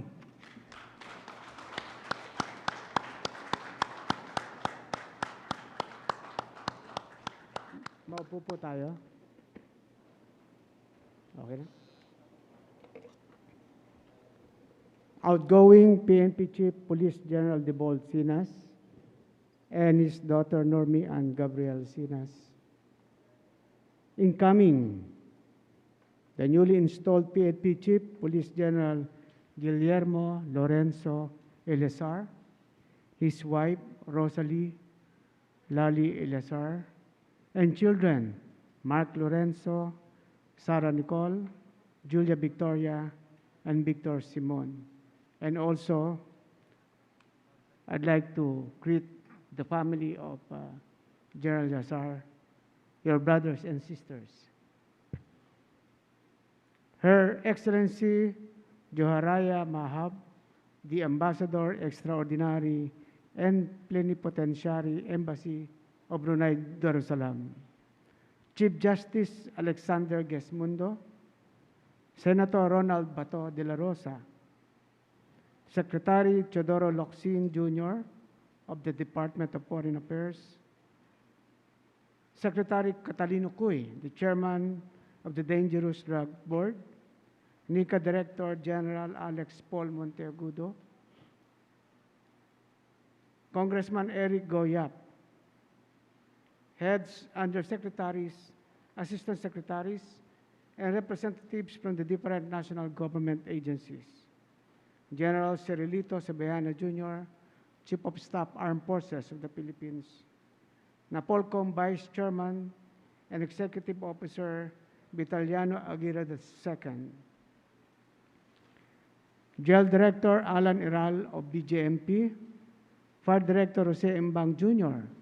of Bureau of Fire Protection, the Philippine Coast Guard Commandant Admiral George Ursabia, the Philippine National Police Command Group, Police Lieutenant General Celito Vera Cruz, the TDCO, Police Lieutenant General Israel Ephraim Dixon, the TCDS, Police Brigadier General Harold Tucson, SDS, Police Brigadier General Hasan Ortizo, our chaplain service, the PNP Directorial Staff and National Support Unit Directors, PNP Regional and Provincial Directors, former chiefs of the Philippine National Police, PNP Commission and non-commissioned officers. Nais ko rin batiin ang dating AP Chief of Staff, General Nestor Ochoa, sir, and Mrs. Ochoa, and also former ambassador, my former boss in the AFP. Friends and relatives of the outgoing and incoming Chief PNP, members of the PMA Hinirang Class of 1987, the ruling class, friends from the private sectors, distinguished guests, ladies and gentlemen, magandang hapon po sa ating lahat. Today officially ends another chapter for the country's principal law enforcement agency as Police General Debold Menorias Sinas, who took over the helm as the country's PNP chief in November last year, bids farewell to his uniform after 38 years in service. Ladies and gentlemen, we may remember Police General Sinas as a man whose appointment as police chief came at a time when our country's problems ran thick and rampant, and when the institution itself plunged into boiling waters as the COVID-19 pandemic raged through the nation. It was a period when peace and order bathed in the baptism of fire as thousands of our uniformed personnel contracted and some even succumbed to the deadly virus, while sprouting issues tarnished the institution's good name. All this tested the wit and tenacity of Chief Debold to help our law enforcers navigate through the predicaments that entangled the entire police force. But determined and dedicated as he is, I've known him as a very silent worker and an achiever. He gladly took things in stride and bravely rose to the challenge entrusted to him by no less than President Rodrigo Roa Duterte. Instead of folding under the weights of these troubling difficulties, he strove to maintain peace and order, as well as safety and security in the midst of much fear and uncertainty. Saksi po ako sa mga pagsusumikap, sakripisyo, at kagustuhan ni Debold na unti-unting ibalik ang tiwala ng mamamayang Pilipino sa ating kapulisan. Lalong-lalo na ngayong kabi-kabila mga problema dahil sa pandemya. Nakita ko mismo kung paano niya pangunahan ang paghahatid serbisyo ng mga pulis upang ipabatid na kumikilos at tunay na nagmamalasakit ang kanilang hanay.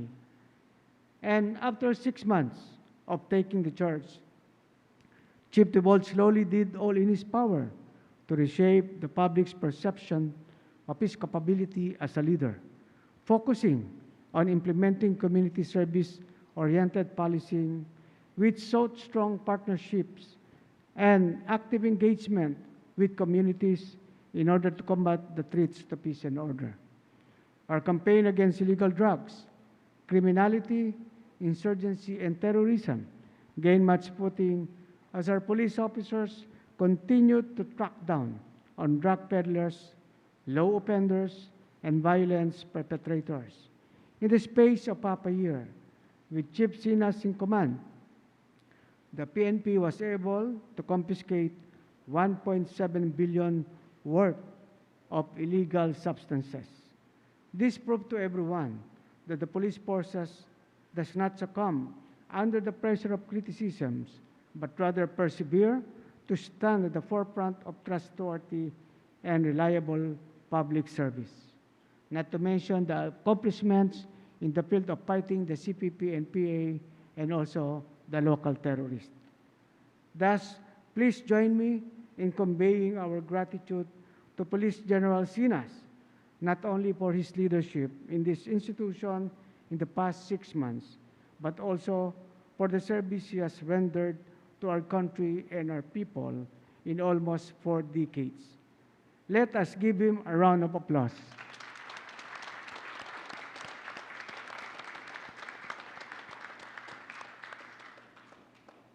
Batid din po nating lahat ng tagumpay na nakamit at pagbabagong naisakatuparan ni Chief Debold ay bunga ng suporta, tulong, tiwala at pagmamahal na inalay ng kanyang mga mentors.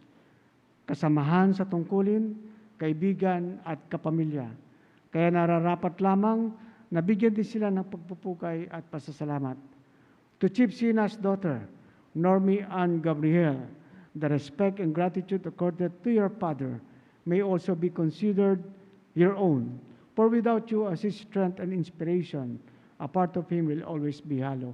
Palakpakan po natin si Normie Ann Gabriel. Debold, as you bow out of service today, I wish and pray that in your own private capacity, you will continue to serve others and participate in nation building.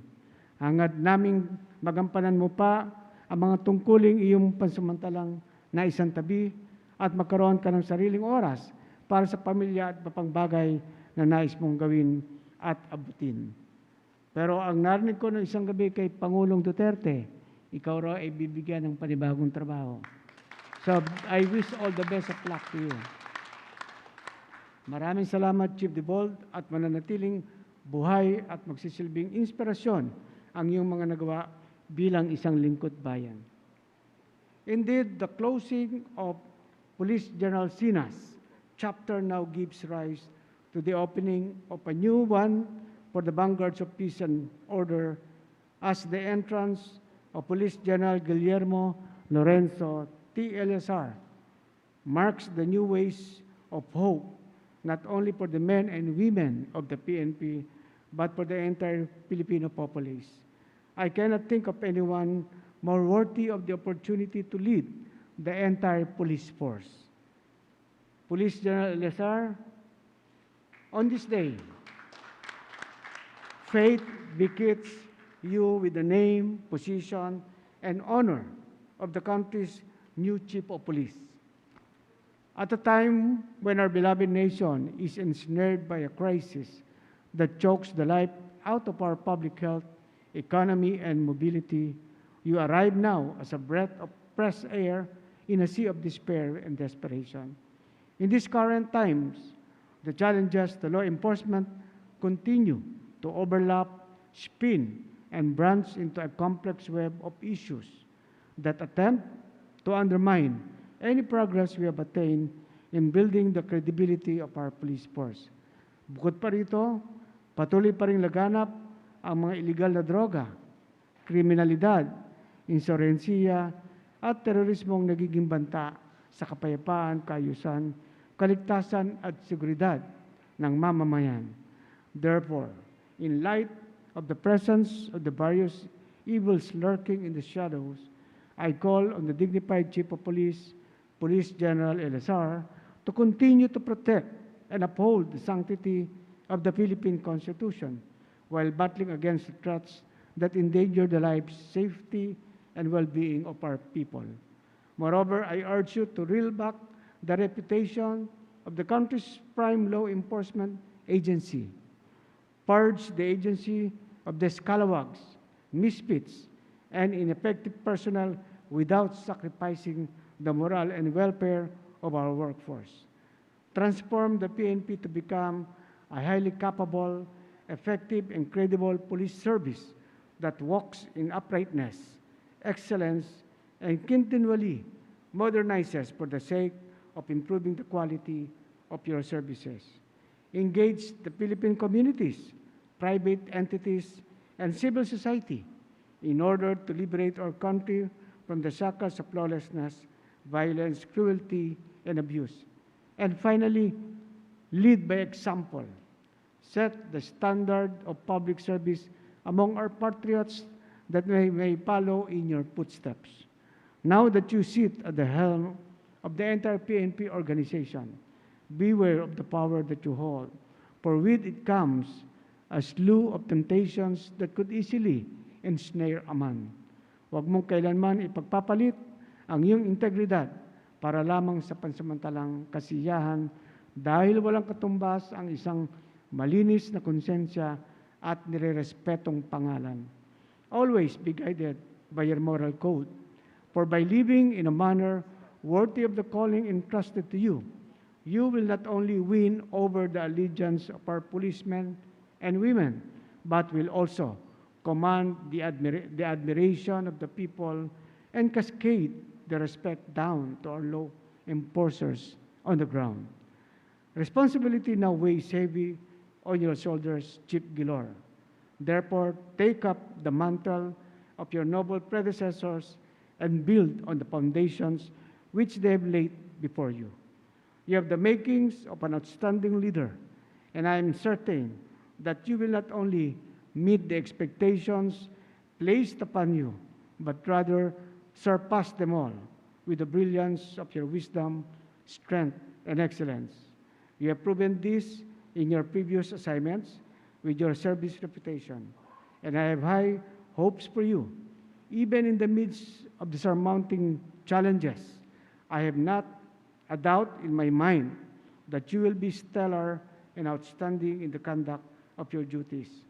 So I call on every man and woman of the Philippine National Police to rally behind your Police General Eleazar, your new Chief PNP, as you continue to uphold your sacred oath of serving and protecting the Filipino people.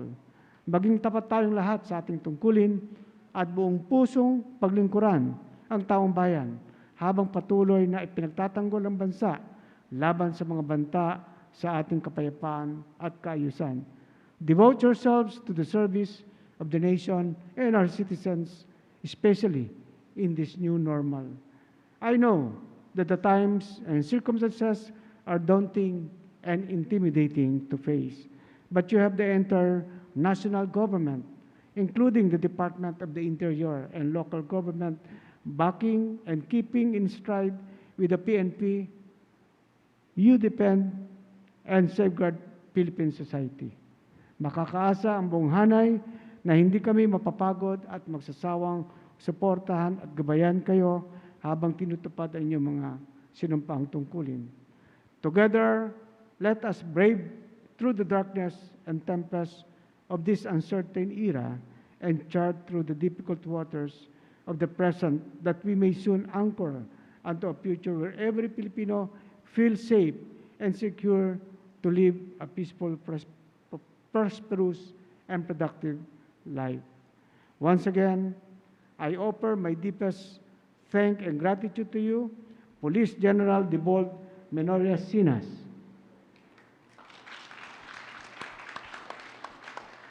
for your nearly 4 decades of dedicated service to the country and the people. Congratulations for a very meaningful, successful police and military service. And to Police General Guillermo Lorenzo Eleazar, buckle up, put your hands on the steering wheel, and take charge.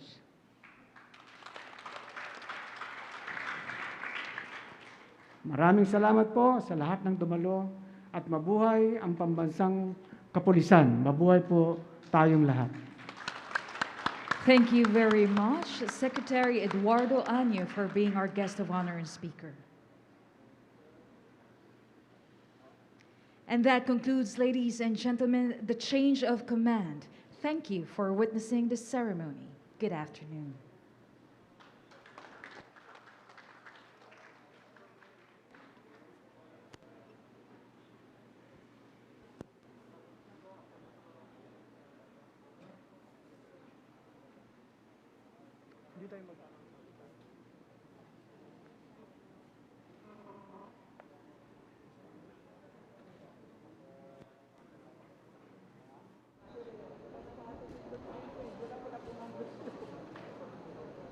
We request our guest of honor speaker for photo opportunity. Thank you very much.